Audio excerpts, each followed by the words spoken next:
tarde. Prazer em estar novamente aqui na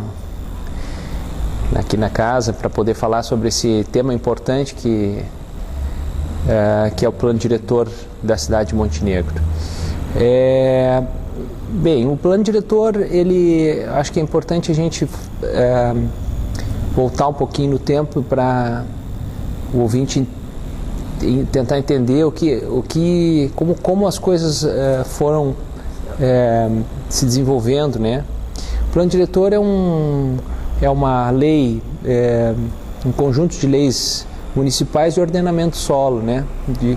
E de desenvolvimento urbano, né? Passando também pela questão ambiental e pela questão rural e pela questão regional, né? O nosso plano diretor ele vem sendo refeito, revisado há alguns mandatos, né? Eu destacaria o último governo do prefeito Ivan Zimmer e os 2 mandatos do prefeito Percival, né? Ele foi desenvolvido em um primeiro momento por uma empresa contratada de Curitiba, né?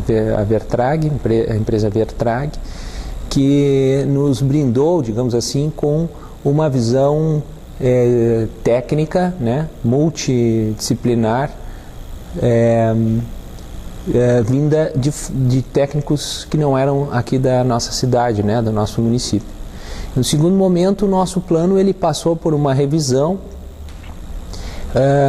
onde nós tivemos uma formação de uma comissão interna de técnicos da nossa prefeitura que trabalhou uma espécie de revisão e complementação do trabalho que a empresa lá de Curitiba desenvolveu, né?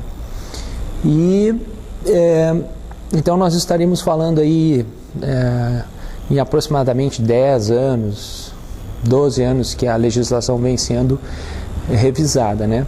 Hoje o que nós temos vigindo é o plano diretor de 1978, que é um plano que tem um caráter muito normativo. Esse plano ele foi desenvolvido na época em que o Brasil passava por um momento de regime de exceção, os governos militares, onde os planos tinham características muito normativas. Isso pode ser feito em tal lugar, aquilo não pode ser feito, né? E a nova legislação, então, a mudança significativa é que ela é desenvolvida a partir de uma outra visão, né? Que nós diríamos assim que é a visão de negociar as coisas na cidade, né? Muitas pessoas têm ouvido falar na função social da propriedade da cidade, né? Então o que se sabe hoje é que a nova legislação ela tem essa característica de ser desenvolvida tentando contemplar justamente essa questão da negociação urbana, né? A gente comenta que os prefeitos, eles, de certa maneira, eles precisam ter essa capacidade de negociar as coisas na cidade, né? No plano de 78 nós não tínhamos essa possibilidade pela dureza da legislação, né? Entretanto, na nova legislação, né, nós teremos, através do Estatuto da Cidade, que é a lei que, digamos assim, que ampara a elaboração dos novos planos, né, nós teremos uma maior capacidade de gestão, né, de negociação urbana. E qual é a posição da EMO em relação ao plano que está no Legislativo? Bom, a EMO, ela reconhece o avanço que se teve em relação ao plano de 78, né? A nova legislação ela avança do ponto de vista da democracia, do ponto de vista de ouvir os diversos segmentos da sociedade. Entretanto, nós da EMO nós entendemos que o plano poderia ter avançado mais, né? Algumas ferramentas de gestão urbana que foram propostas pela empresa Vertrag e pela comissão interna da prefeitura acabaram sendo suprimidas ou estarão sendo suprimidas através de emendas do Legislativo. Então nós entendemos que o plano poderia avançar mais. Entretanto, nós temos consciência de que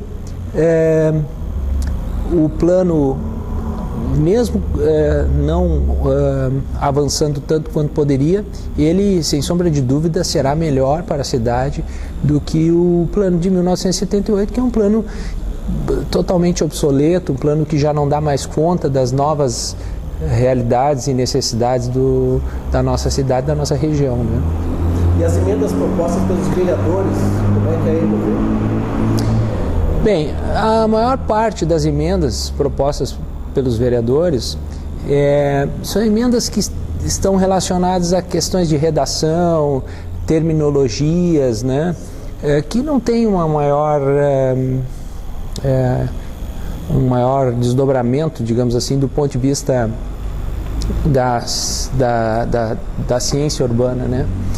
Algumas emendas nos preocupam bastante. Por exemplo, nós tínhamos previsto no plano diretor, no novo plano diretor, um índice de aproveitamento para os ouvintes assim que não são da área. De repente fica mais fácil de falar no potencial construtivo de cada terreno.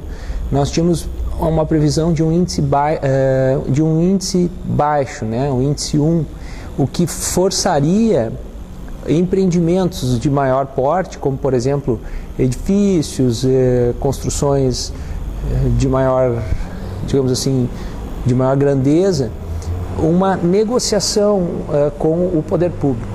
E a gente entende que a densificação ela está ligada a um melhor aproveitamento de infraestrutura e também há uma necessidade de investimento em infraestrutura. Então, quando o plano prevê índice 1, né, ele diz assim, o proprietário tem condições de construir uma cota, digamos assim, mínima no seu lote.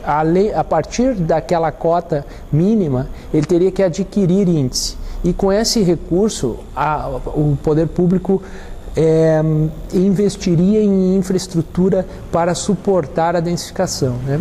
Então nós entendemos que algumas supressões e alterações que foram feitas pelo Legislativo, né, elas não avançam na medida que nós poderíamos avançar.